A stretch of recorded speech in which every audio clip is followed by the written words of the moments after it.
You know, when I was in Kyiv in Ukraine, I was there to moderate the First Lady's summit of First Ladies and Gentlemen. And in the middle of it, a guy came on in combat fatigues. I assumed he was military. It turned out he wasn't at all. His name is Fedor Shandor. He's the head of a sociology faculty at a university in Kyiv and a historian. He's with the territorial defense in the Kharkiv region. And he actually has gone in and enlisted to fight on the front line. He came back from the front line to talk at the summit. Here was me talking to him at the summit when I discovered this. I don't think I've ever interviewed anybody who sits on a panel 1 minute and literally is going back to trenches to fight for his country. It's an amazing thing. My duty in peaceful time to teach. It's my main line of duty. In the wartime, my line of duty is protecting my family and my nation. So thank you. It's amazing. Well, it was amazing, and then even more amazingly, I got this video from him back on the front line. Take a look. Hello, Piers. Today is 24 July. It's my soldier's brother. Хлопці, помахаємо Пірсу Моргану. Piers is blindage, maybe 3-4 kilometers of zero line, dead line, Slavyansk region. Hello, nice to meet you. The guy's a university lecturer. Isn't that incredible?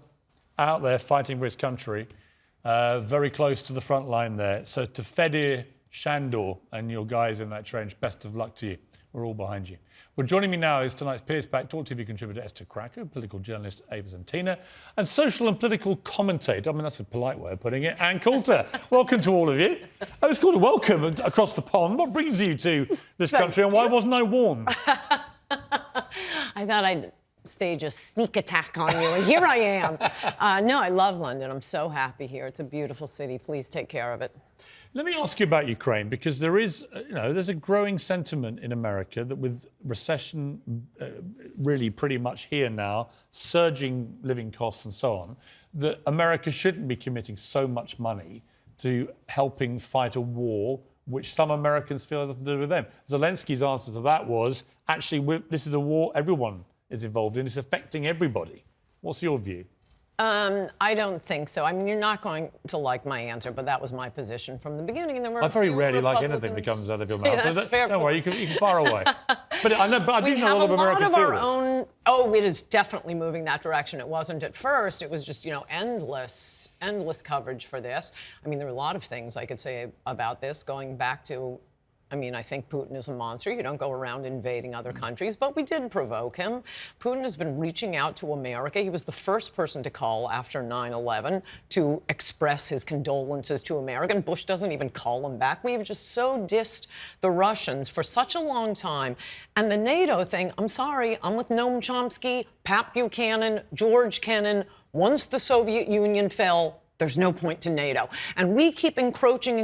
Well, actually, we're now seeing exactly what the point of NATO is. Well, which is to stop a murderous dictator England, like Vladimir Putin. Maybe. That's what NATO's there for. No, if he tries to invade a NATO country, he will get attacked. It's not a NATO country. He doesn't want us to become a NATO country. And no, I'm sorry, the Ukraine was historically part of the Russian empire of influence. And I'm not defending Putin. So you want the Soviet Union back? No, I am not. What's what you're saying? Why? But let's get back to the main point. Why should Americans care about this? We have our own problems. Why should the British care about it? I mean, you guys... Well, I think it's a beautiful city, and I hope you save it. But you've just passed Brexit, a huge part of which was I guess it's immigration. the same reason that when we... Okay. And you have more immigrants coming in. Okay. I'm so glad Let's not pivot to immigrants. that your guy, Boris, is gone. Right. And hopefully the next one will actually fulfill the promises of Brexit. But how about doing something for the British If I could get a word in edgeways, it'd be American appreciated. Here's my point to you. When we were attacked by the Nazis and when this city was attacked in the way that Ukraine city is being attacked, actually the Americans, when you were attacked at Pearl Harbour, realised it was a world war and you came and helped us win the war and defeat Nazis, or we'd all be speaking German. And that's the reason why when you have a massive war in Europe like this, which is the biggest since World War II, that's why we should come together. And America, whether you like it or not, biggest superpower in the world, we need your help. Ukraine needs your help. You can't compare everything to Hitler.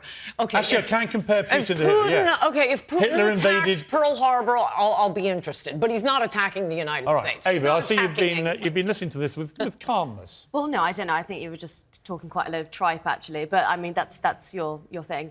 You know, when you talk about Russia not, you know, Putin not actually affecting the rest of the world, it's nothing to do with America, it's nothing to do with Britain. Britain right now is facing a huge crisis in terms of grain. We physically can't get wheat into the country.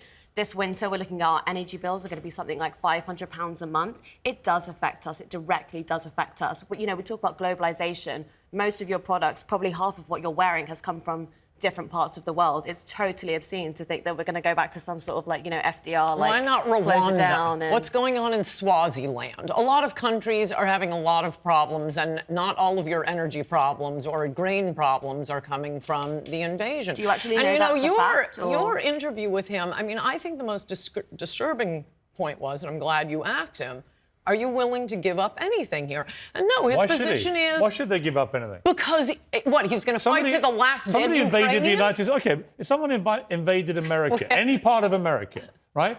You're telling me that a single American would say, oh, yeah, we'll give them a bit of land, whoever it is. No, you would come together and drive them out of your country. Okay, and by the way, Russia has... you'd want us to help you, which we would do. Okay, could we Google something? Russia has, what, 50 times more people than Ukraine? You got to end this war, or it's going to be down to the last Ukrainian. All right, Esther. I'm rarely speechless, but I think in this instance, I'm quite speechless. I think the international repercussions of what is happening in Ukraine cannot be understated. At the moment, the Russian foreign minister is in Africa because he realizes that, you know, people have forgotten this, but many Africans are dying with the rising cost of energy and wheat, for instance. Egypt, which is the largest importer of wheat, the price of wheat has gone up by 250%. I think it's irresponsible to think that what is happening in Ukraine isn't affecting everyone, including Americans.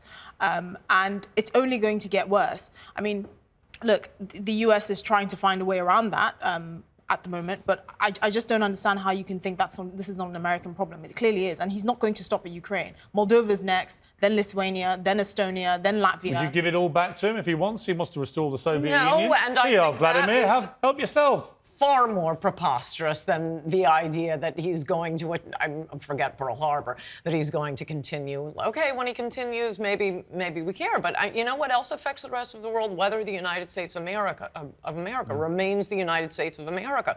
Why don't you guys come over and help us build our wall? Why don't you help us deal with crime? Because you're right, we do step in. We send grain, food, we take out warlords. I mean, you guys do too.